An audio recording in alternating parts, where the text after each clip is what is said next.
All right, folks, I've got this upright piano, and man, this thing it's heavy. It's probably 1,000 pounds, man. I'm a 260-pound guy, and I can barely lift the one end off the ground about half an inch. It's heavy. And we got this up in here using a tractor. I'm going to try to get it out using a tractor. But I'm by myself, so I've got all these come-alongs here attached. I've got a clamp on the end to try to keep this one from sliding off if it wants to. I've got a strap around here that goes around the top to try to keep it from tilting this way. And so basically I've got these straps here are attached to a fork on the other side. And so essentially this is gonna form a cradle. And I'm gonna try to lift it and get it in the garage without dropping it and breaking it into a bazillion pieces. It's gonna have some damage to it, just from the straps and stuff. You can see, they're probably gonna rub and stuff. That strap up there,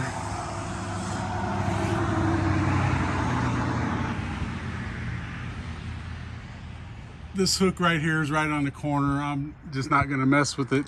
And I've got some foam in over here to try to keep the bucket from doing any more damage to it. But at any rate, we're gonna see if I can get this off the truck and into the barn. Now, one of the other problems I've got is my tractor can barely lift this thing. In fact, it really can't lift it. But if I tilt the bucket a little bit back and forth, I can get a little bit of height on it and hopefully get it back off the truck. But it doesn't have enough power. 33 horsepower L3301 here, Kubota, and I don't have enough lift to lift this up. I'm going to try increasing my RPM a little bit and see if that gives me a little bit more power, but it's going to be tricky.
All right, step number one is okay.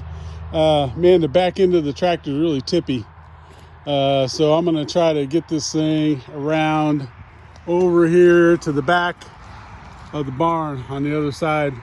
Over here underneath the high part, I've got a garage door. So we're gonna have to go across the dirt here and around.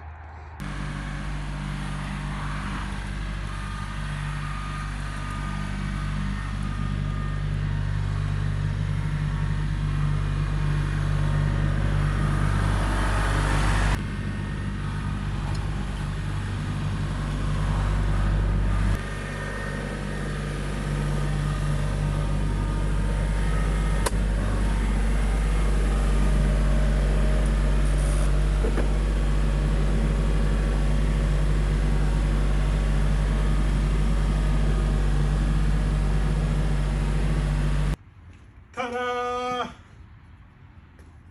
All right, we got it in the garage. Don't have a whole lot of damage. There's a little scuff mark there, a little scuff mark here from the hook, but none of that's really deep. That's just kind of finish. That one there's missing a little bit of wood with the veneer. And then little scuff marks there. And then where my bucket is pushing up against it, this is all just finish right here. This is a gouge just a little bit deeper, but I'm guessing that a little bit of water and an iron will raise that back up, or at least most of the way. I was planning on refinishing this anyway. This is all just looks like paint is what's on here. I don't know if it's the original paint or if it's painted later. Probably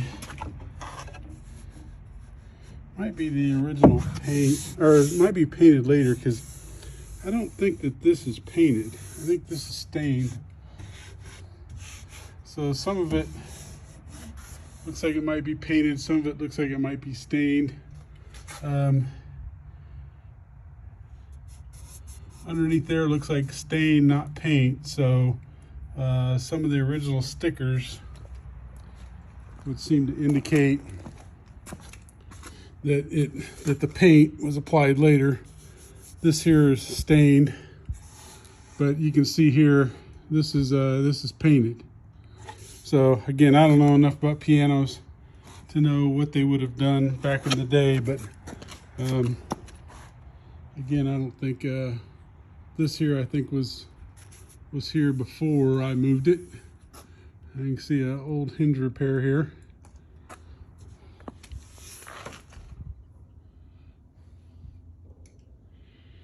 And we got some, looks like some mice have been in here at some point. So, but it does make noise.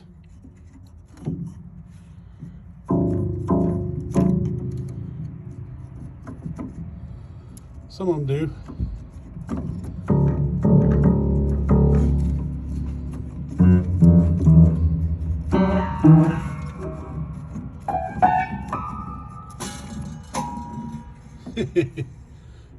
You can't just pick one and expect it to make noise, but at any rate, it is what it is. My plan is to probably take all the guts out of here, though I really, you know, I hate tearing something like this up, but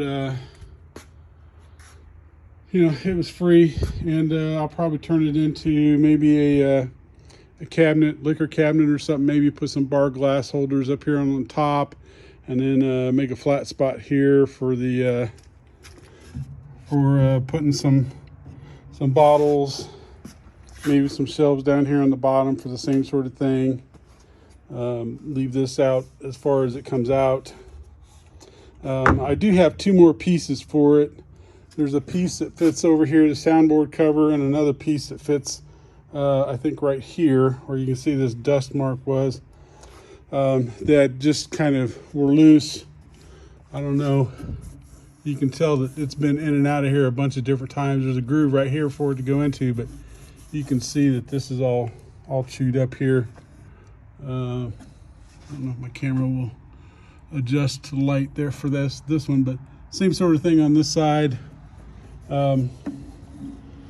So I've got those in the truck. I'll get those and put those over here, but at any rate, if nothing else, I mean, for free, you could use this for making cabinets or anything. But again, I think I'm going to tear all this out and use it for shelving. I might even be able to, I don't know how this soundboard comes out, but I might even be able to sell that to somebody that is looking to restore one of these or something. Who knows? All right, so here's the other two boards that we're missing. And you can see this has a peg right here, metal peg that fit in one of those grooves. The reason it fell out is that peg is missing over. Oh, I'm sorry. It is here. I didn't see it. Those pegs there hold it in place. This piece here has a bunch of countersunk holes, and they line up with the holes here in the bottom of this piece. So this was the soundboard cover here that fit in, and then this would have attached like this, so that when it was in there, you had this lip here where you could grab it and lift it. But it is not attached at the moment. And again, you can see this side here is actually stained and varnished, but the rest of this, the sides and stuff have all been painted. Looks like there's a serial number here on it also. All right, so put that piece in, and then like I said, this piece here just would slide underneath and attach. to lift that up to expose the soundboard back there.